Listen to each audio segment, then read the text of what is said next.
Welcome back to all my dear students. After completing extraction of reactive metals, we will today discuss about extraction of moderately reactive metals in the chapter metallurgy. The metals in the middle of the reactivity series, which we had already discussed, like zinc, iron, lead, copper, etc., etc. These are moderately reactive metals. So we will learn not the extraction of all these metals. Out of these, we will cover the extraction of zinc. For highly reactive, we covered extraction of aluminium, same way. For moderately reactive metals, we will learn the example of zinc. Because each metal have a separate method of extraction. Okay, and for moderately reactive, we will consider zinc. Usually, zinc is available in the form of sulfide ores. Zinc is available in the form of sulfide ores. Okay. Now, first we will convert sulfide ores into oxide ores because the extraction of metal from oxide ore is easy. Okay. First we will convert the sulfide ore of zinc into oxide ore as the extraction is easier for oxide ore. Aluminium oxide also we know bauxite. Okay, that was also oxide ore. Here also we will convert sulfide ore into oxide ore. Okay, sometime zinc is also available in carbonate ore. Okay, sulfide ore or carbonate ore. Again, this carbonate ore also we will convert it into oxide ore, as extraction from oxide ore is easier compared to the other two ores. How will we convert it into oxide ores? First, the sulfide ore. Let us take zinc blend ZNS. Sulfide ore zinc blend ZNS is strongly heated in air. When you heat it strongly, so you have to specify strongly heated in air, and this process of heating an ore in excess supply of oxygen, strongly heating in air, is called as roasting. Okay, roasting means heating the ore in high amount of oxygen. So sulfide ore ZNS plus O2 gives oxide ore ZNO. Okay, it is converted into zinc oxide plus SO2 gas, sulfur dioxide gas. Now we will balance it. ZnSO2 O3 we have, so what we'll do, we'll put a 3 here, so this became 6. Fine, so we'll have to put a 2 here, 4, and here a 2, 5, 6. Zn now became 2, so we'll put a 2 here. S is balanced now. Okay, so this is the balancing of the reaction. What did we do here? The oxide ore is converted into oxide ore by the process called as roasting. Remember, roasting. You compare it with the roasting that we do it on a gas stove. Okay, so in roasting, what are you doing? You are strongly heating it in presence of air to transform this into oxide ore. Now extraction from oxide ore is easy. This oxide ore we will treat it with carbon, that is coke, and you can get the metal. Okay. Now same thing we will learn about the carbonate ore. After learning about sulfide ore of zinc, now we will learn about carbonate ore of zinc. So carbonate ore means ZnCO3, carbonate ore. Here no need of roasting, just calcination. Just calcination is enough. Calcination means what?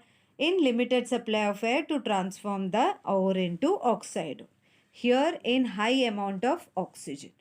Okay, so here you have to specify O2. Here you need not specify O2, only write calcinated.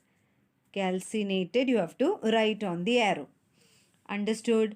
So who is undergoing calcination and who is undergoing roasting? The sulfide ore is undergoing roasting and the carbonate ore is undergoing calcination. How will you remember?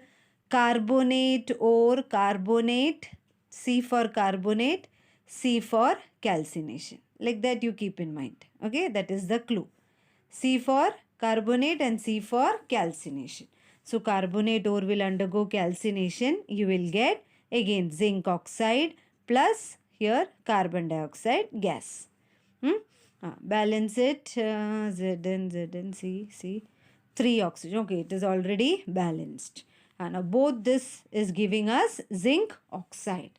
Next is the actual extraction of zinc from the oxide, from its oxide. So let us see. Now from both the process, the zinc oxide that we got, ZNO. We want to remove this oxygen, no? So that we get zinc metal. So removal of oxygen is nothing but reduction. So zinc oxide is reduced by reductant called as carbon or coke. Okay, so we'll use carbon here and you get Zn, zinc metal plus carbon monoxide gas is evolved. Okay, so this is the reaction which will give us zinc in the metal form. Understood? So this we learnt about extraction of zinc.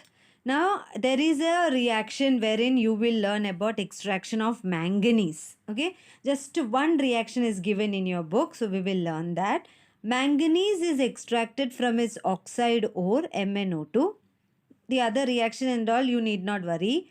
Only here we are using a metal as reducing agent. Okay, here we used carbon as reducing agent. Here we are using a metal, that is for manganese dioxide.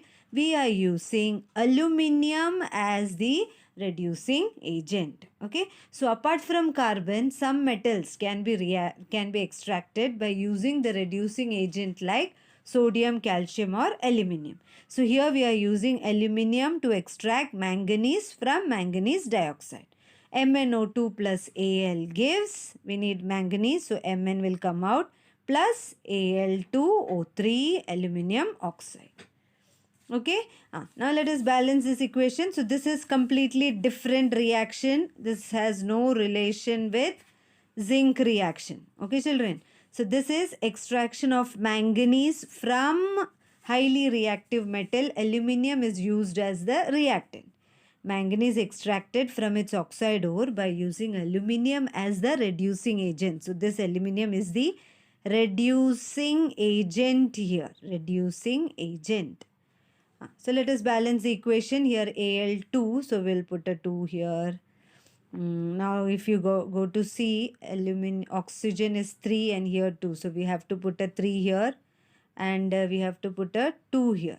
So now aluminium became 4. So we have to change this and put a 4 here. Okay, so this will be 4. Manganese will be 3. So this is a completely different reaction. No relation with this. How is manganese extracted from manganese dioxide? By using aluminium as the reducing agent. So here they will put a question mark. So that time you have to write it aluminium. Or what is the role of aluminium here? Aluminium is acting here as a reducing agent. Listen carefully, children. These all are the questions that can come. Here lot of heat energy is given out. Okay. So this is a exothermic reaction. So please specify heat also. Heat energy is given out in this reaction. So kindly specify heat here plus heat.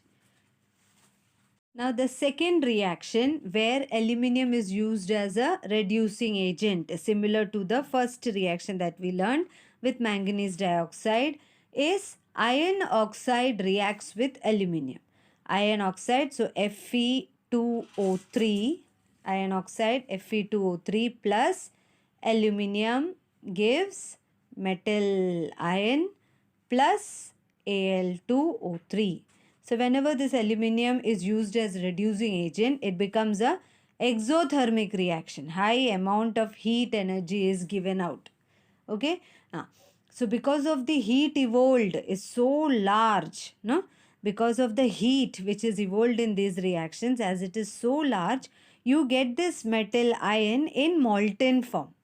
You get the metal ion in molten form. Semi-liquid form, you get it in molten form because of the heat which is given out in this reaction. Such type of reaction is called as Thermit reaction. Give an example of Thermit reaction. You have to write this reaction. What is Thermit reaction? Iron oxide, when made to react with aluminium, you get molten iron and aluminium oxide plus lot of heat energy is given out. This reaction also keep in mind. Balancing, if you go 2 here, aluminium 2, so 2 here, oxygen is taken care. Fine. So this is the Thermit reaction. Now we come on to the next type, the last type of extraction, which is called as extraction of less reactive metal. Extraction of less reactive metal. In this example, we will only talk about copper, okay, which is the least reactive metal. Copper being one of the least reactive metal, we will talk about copper. There are other metals also, gold, silver, platinum and all, but those are the metals which are almost available in free state. Whereas copper is not found much in free state. Copper is found in the form of sulfide ore. So this sulfide ore, again we will convert it into oxide ore and we will extract the copper metal. Okay, so Cu2s, copper pyrite, sulfide ore of copper is called as copper pyrite. This copper pyrite we will make it react with oxygen. Fine. And you get copper oxide, Cu2O plus SO2 gas. Okay. So this is roasting method where you are heating it in excess amount of oxygen. Fine. Now Cu2O, the oxide ore of copper we got. Again that is made to react with traces of copper pyrite. This what you get, no? Again we make it react with copper pyrite. Cu2O or इसमें से थोड़ा सा copper pyrite. Again we take and make it react again with copper oxide. So the product that you got, that we take, and again we will take little bit of copper pyrite and make them react with each other. So what is happening here is you get copper and SO2 gases further evolved. Understood? Okay, so first it is converted into oxide ore. Oxide ore is again made to react with less amount of copper pyrite and you get copper metal in the purest form. Okay, again now we have to do refining. All those methods has to be done with all these metals which are extracted. Only then we will get the purest form of the metal. Okay, so this is the only reaction that you have to learn about, extraction of less reactive metal, and the example that we took was copper, because copper is available in the ore form copper pyrite. This is copper pyrite. In the previous video I had explained about copper pyrite, no, in the concentration of ore method technique. In that I had specified about copper pyrite and all, zinc blend also. So remember these two reactions. This reaction I have not balanced. Kindly you balance it. Okay, want my help? Let us see. Here S taken care of. Only oxygen is creating a problem. Here 2 and here we have 3. So what we'll do is we'll put a 3 here. So now this became 6. Again we'll put a, we'll put a 2 here. So now this became 2 and 2 and 2, 4. 4 only we got, so we have to put a 2 here also. So now this became 2 plus 4, 6. Now copper is affected, so we have to put a 2 this side. Sulfur also became 2. Fine. Now the second reaction is also not balanced. So here arrow is not put. Sorry children. Put arrow here. Product. So copper, we have only 1 here and 4 there. No? Oxygen only 1 here and 2 here. So what we will do is we'll put a 2 here. So oxygen is balanced now. But what about copper? 2 2s are 4 and 2 6. So we'll put a 6 here. Now what about sulfur? Sulfur 1, sulfur 1. Okay. Now is it balanced? Balanced. So only this much we had to do. Okay, so this reaction I'll write once again. Copper pyrite. You will make it react with copper oxide, which you got from the first reaction. Now you get the metal copper plus sulfur dioxide gases evolved. Okay, this arrow you have to show properly. So this is the extraction of copper from the copper pyrite. Balancing how we did, here only one oxygen, here 2. Copper here we have 4, but here we have only 1 copper. Oxygen we have 2, so we thought of putting a 2 here. So now copper number is affected. 2 2s are 4, 4 plus 2 6. So we put a 6 here and everything is taken care of. So we have completed the extraction of highly reactive metals, moderately reactive metals and least reactive metals. See to it that all the reactions which I have explained in the video, you learn it very well. Okay, and remember the clues that I gave you to remember the reactions. Now these all metals, to make it further pure, we have to make it undergo refining. Refining of metals is the final step. Refining of metals, final steps to obtain metal in the purest form. And for refining we use electrolysis. Electrolysis method is used to get pure metal from the impure metals. Okay, so this can come as objective. Dash is used to obtain pure metals from impure metals. Electrolysis is used to get pure metal from impure metals. Now after we complete the extraction of metals, we have a small topic called as corrosion of metals, which I have done in the previous chapter. Now here we will be just reading it out, and for your objective questions you need to remember certain things. Let us discuss. Keep your textbook with you. Old iron bars of buildings, copper vessels not cleaned for long time, silver ornaments or idols exposed to air for long time, old abandoned vehicles fit to be thrown away, these all are corroded. Rusting of iron articles causes large financial loss. Thus, corrosion of iron is a big problem, or rusting of iron is a big problem. Iron reacts with moist air and a deposit of reddish substance Fe2O3.H2. This is rust. So what is the formula of rust will be asked. Rust is Fe2O3.H2O. Even if you don't put this dot, marks will be cut. What is the formula of rust? Fe2O3.H2O is called the rust. When iron reacts with moist air, a reddish layered substance is deposited and that is rust. Similarly, if you talk about copper articles, carbon dioxide in the moist air reacts with the copper vessel. Copper loses its shine or luster due to the formation of copper carbonate. That greenish layer which you see is the copper carbonate, CuCO3. Okay, it is called as patination of copper.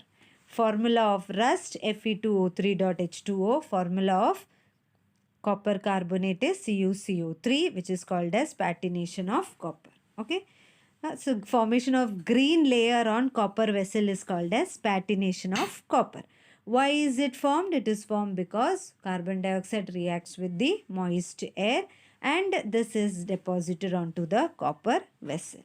On exposure of air, silver articles also turn blackish. This is because of the layer of silver sulfide formed by the reaction of silver with hydrogen sulfide in air. So for copper you have patination. For silver you have silver sulfide which is formed.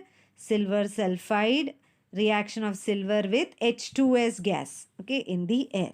Hydrogen sulfide in the air, you get Ag2S. By oxidation of aluminium, a thin layer of aluminium oxide is also formed on aluminium. So these are the ways by which corrosion is affecting metals.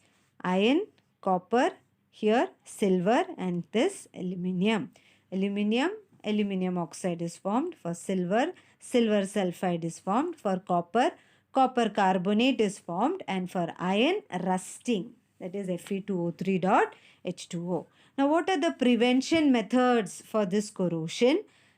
Best prevention method is to apply a coating of non-corrosive metal onto this surface to prevent corrosion, so that the interaction, the reaction between the external agents can be stopped. Okay, so let us see the prevention methods for corrosion in detail. Now, which are the prevention method for corrosion? First method is galvanizing. Galvanizing means a thin layer of zinc is applied on the metal. Okay, so corrosion can be prevented by putting a layer of non-corrodible metal on corrodible metal. Now, how is it done? The first method is galvanizing. Here we put a layer of zinc onto the metal. Now, this diagram will be given and they will ask you to label it. Okay, you need not learn the diagram. You just keep in mind the diagram. Diagram will be given. You have to write that this is galvanizing process. Now, they will ask you the second question. What is applied on iron? Zinc layer is applied on iron nails to prevent corrosion. Okay, so like that, 1 mark question can be asked. So in this method, a thin layer of zinc is applied to prevent corrosion of iron or steel. For example, shining iron nails, pins, etc. In this method, corrosion of zinc occurs first because zinc is more electropositive than iron. In the reactivity series, we have got Zaf, Z comes before. So that is more reactive than iron. After a few rainy seasons, zinc layer goes away and the inner iron gets exposed. So again, it will start rusting. So before that, you will have to give a coating of zinc once again. So by galvanization, we can prevent corrosion of iron. Next is tinning. From the name itself, in this layer of molten tin is applied. Okay, so in this method, a layer of molten tin is deposited on metal. We call this as kalhi. A greenish layer forms on the surface of copper or brass vessel. This greenish layer is poisonous. If buttermilk or curry is placed in vessel, it will get spoiled. Tinning is done to prevent all such damages. Okay, so this is method used to prevent copper. Galvanizing for iron. Like that also you have to remember. Next is anodization. In this method, metals like copper, aluminum are coated with a thin and strong layer of their oxide by means of electrolysis. For example, on copper, we will coat its oxide. So we will make it copper oxide. So for this, the copper or aluminum article is used as anode. As this oxide layer is strong and uniform all over the surface, it is useful for prevention of corrosion of the metal. So when you put oxide layer on this, the metal is safe from corrosion. Anodization means what? Putting a layer of oxide onto the metal by making it as anode. For example, when aluminum is anodized, thin layer of aluminum oxide is formed. This obstructs the contact of aluminum with oxygen and water. This further prevents oxidation. This protection can be further increased by making the oxide layer thicker during anodization. Okay, so layer of oxygen is deposited. Remember, they will ask you this diagram and they will ask you which method. Why is it done? To prevent corrosion. And this method is called as anodization. Only that you have to remember. Okay, and the names of this preventive measures. Next method is called as electroplating. 1 gram gold and all ornaments that you get, only a layer is put onto the surface of maybe silver or even brass.